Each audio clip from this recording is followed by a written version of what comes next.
How's it going today, ladies and gentlemen? I'm going to start a new video today, and the title of this video is going to be How to Solve a Bleepin Problem. Yes, you heard correct. We're talking about censorship today, so the title of the new video is going to be How to Solve a Bleepin Problem. Now, I'm sure in our travels we've all ran across that foul-mouthed soul that, well, the F word is basically the mainstay of their vocabulary. I know I have. Last summer when I was out on a video shoot, I was over in Astoria, Oregon, and I was shooting some river footage, and there were some guys behind me, and boy, every other word was F this and F that, and it was a shame because it really ruined my video, and I couldn't post it online because obviously I tend to run a family-oriented channel, and with that said, I'm not going to put a bunch of guys up online swearing in a video. Now obviously there's probably going to be a couple caveats that I would have that relate to the last statement that I issued about not posting videos online with folks using foul language. One of those might be if I was ever out fishing and I have a fish and I'm reeling it in, or somebody has a fish and they're reeling it in and they're fighting it. Sometimes those words fly, and that's just something that tends to happen. But that brings up a larger point, and the point is that when you find yourself with footage that has been fouled by bad language, how are you going to go about fixing it? Now, the process of removing profanity out of a clip can be a little bit of work, but at the same time, it can be a little bit of fun. And with that said, we're going to switch over to some Final Cut editing software to begin removing some undesirable language from a clip. Now that reminds me, before we can get to the software, we got to generate an example.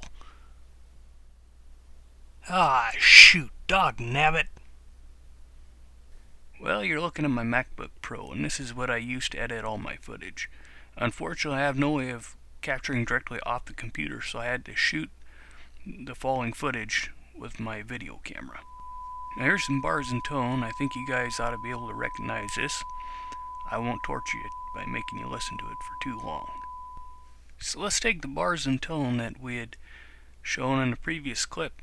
We're going to drag this down to our timeline and our editing software. After which we're going to select the bars and tone, and we're going to split the audio and the video. After splitting the audio and video, we're going to take the audio clip and move it to the left onto the other clip, and then we're going to delete the video, which would be the bars. Now I know that I'm getting ahead of myself here, but what we're going to do is we're going to eliminate the video. Next, we're going to go to the storyline, and we're going to enlarge the storyline so we can see what we're doing. From there, we're going to identify the word that we need to eliminate.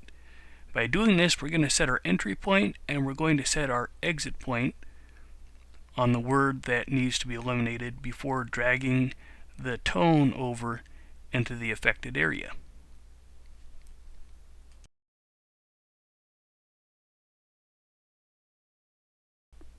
Now, as you do this, one important thing to keep in mind is that the exact amount of audio that you have eliminated needs to be replaced with the exact amount of bars and tone, because if the replacement audio is shorter than the original audio that you replaced, your lips will not remain in sync for the rest of your video. Alright, so let's eliminate the excess tone.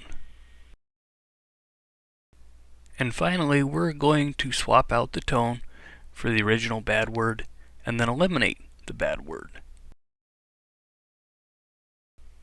Now let's take our newly edited example for a test drive.